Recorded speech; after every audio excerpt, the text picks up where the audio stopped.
આજે બનાવવાનું છે શિયાળાનું ફેવરિટ લીલા ચણાનું શાક. ઈ પાછું મસાલાવાળું, એટલે કહેવાય ને લીલોતરી ચણા મસાલા બનાવવાના છે. ઈ પાછા જીંજરાનું શાક અને દેશી પદ્ધતિથી બનાવવું છે. આપણે 500 ગ્રામ ચણા લઈ આવ્યા હતા. આખી રેસીપી આ વિડીયોમાં બતાવીશ. તમને કયું શાક ભાવે એ મને કહેજો. આજે મન થઈ ગયું હતું અને સિઝનના ચણા હજી તો મોંઘા. તમારા ગામમાં ચણાનો ભાવ શું છે જીંજરાનો એ કોમેન્ટ કરજો. અમારે અહીંયા 100 રૂપિયાના કિલો મળે, મિક્સ આવે. હજી લીલા તો નથી જ આવતા, અડધા સુકાઈ ગયા હોય ને એવા આવે. તમે ખાસ કોમેન્ટ કરજો ને આપણે શાક બનાવી દઈએ. હવે ચાલુ કરીશું. ચાલો, હવે જો આપણે આ ચણા મસ્ત ધોઈને કુકરમાં એડ કરી દીધા છે અને આને 2 થી 3 સીટી લગાવી દેવાની, એટલે મસ્ત ના બોઇલ થઈ જાય. પછી એડ કરવાના.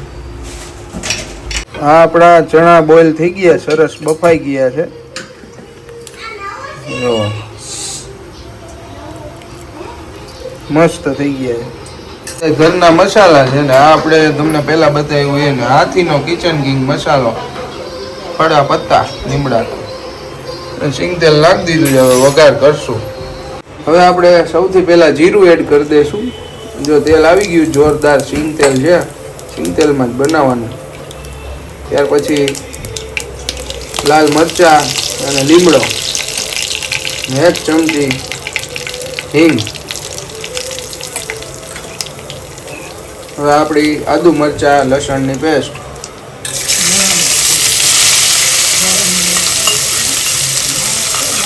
હવે આપણી જે લસણ આદુ ને મરચાની પેસ્ટ હતી ને એ બ્રાઉનિશ કલર પકડે ને, ગોલ્ડન બ્રાઉન થઈ ગઈ. જો પછી એમાં બધું એડ કરવાનું. પછી વાર નહીં લાગે શાકને.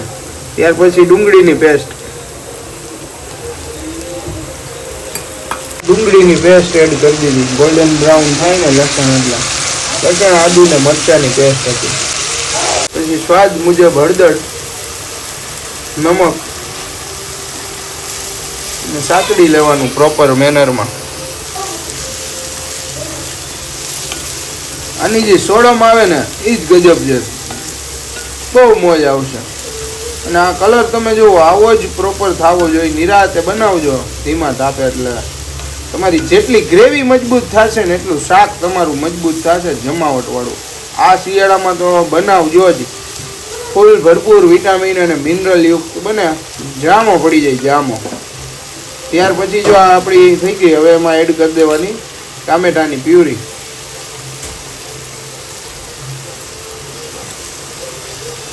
જે આપણે ચપટી જ જો નમકનો ઉપયોગ કર્યો છે, સ્વાદ અનુસાર જ નમક નાખવાનું. તમે ચણા જ્યારે બાફો ત્યારે એડ કરવું હોય તો પણ નમક એડ કરી શકાય, આપણે નથી કર્યું. તો ચપટી ખાંડ નાખો તો ચણા છે ને ગ્રીન દેખાય, પણ જરૂર નથી. જેટલું નેચરલ રાખશો એટલી વધારે મજા આવશે. ચણા બોઇલ થયેલા છે અને હવે આપણે હમણાં બોઇલ ચણાને ગ્રેવીમાં એડ કરશું, પણ ગ્રેવીને ખૂબ પાકવા દેવાની. આપણી ગ્રેવી પાકે છે, જેટલી વ્યવસ્થિત પાકશે ને એટલે તેલ ઉપર આવશે. ધીમા તાપે પાયકા રાખશે.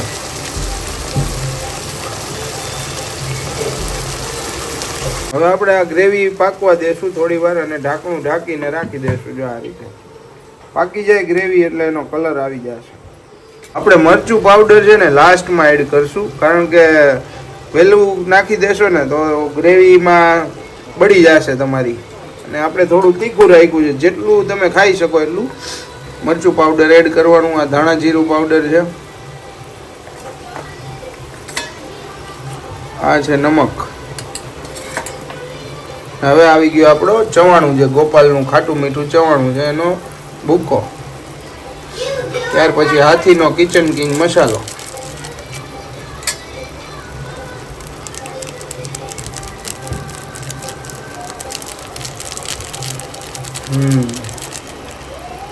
એક ચમચી આપણે એડ કર્યો છે.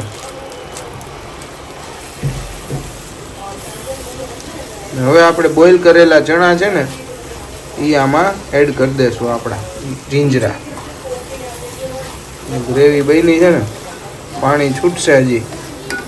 હવે આપણે સીધું ટીપું એક પાણી નાખ્યું છે, જેથી ગ્રેવી ઉપર એક રસ થઈ જાય.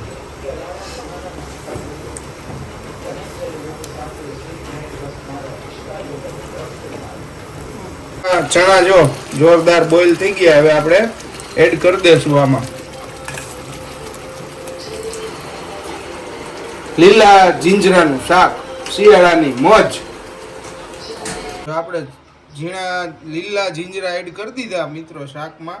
તમને જુઓ ટેક્સચર જુઓ શાકનું, મોજ આવી જાય. હવે આને હે ને ગ્રેવીને પાકવા દેશું આપણી આ ગ્રેવીમાં, અને ઉપર હવે ઢાંકણું ઢાંકી દેશું એટલે 5 મિનિટ સરસ મજાનું પાકી જશે આપણું શાક, એટલે જમાવટ. તમે જુઓ મિત્રો, આની જે મજા છે ને, આ જે નિરાતે પાકે ધીમા તાપે જુઓ તમે, એટલે એની જે મોજ અલગ જ છે. અને પાકવા દેવાનું, જેમ ગ્રેવીમાં પાકશે ને એની મોજ એમ આવશે. લીલા જીંજરાનું શાક જુઓ, લીલા જીંજરાનું શાક આપણું પાકે ધીમા તાપે, એને ઉપર આવી ગયા લાલ મરચાં અને જેમ ગ્રેવીમાં પાકે ને મિત્રો એમ આની મોજ અલગ છે. હજી બહાર છે, થોડીક પાકવા દઈએ, પણ જેમ પકાવો ને એમ આની મોજ અલગ આવે. જો હવે આપણું શાક ઓલમોસ્ટ તૈયાર થઈ ગયું, ખાલી ગાર્નિશિંગ બાકી છે. તમે નજીકથી લુક જુઓ, વાહ, ટેમ્પટિંગ લુક આવે હો ભાઈ. મને તો બહુ ભાવે. કોને કોને ભાવે છે જુઓ તમે. પ્રોપર ચણા બધા છે ને લીલા બની ગયા છે. આના માટે તો સુરેન્દ્રનગર જવું પડે ભાઈ. રાજકોટની મોજ તો ઘરે જ થાય ને. હવે ફાઇનલી એને ધાણા ભાજી એડ કરી દઈ છે. આપણું શાક તૈયાર થઈ ગયું છે. રોટલો, રોટલી, ભાખરી, પરોઠા જી મોજ આવે. આપણે તો વાલી વાલી રોટલી ને છાશ સાથે આનંદ કરશું. તો ફાઇનલી આપણું શાક તૈયાર થઈ ગયું છે લીલા જીંજરાનું, સાથે જાય વાલી વાલી રોટલીનો જમાવટ.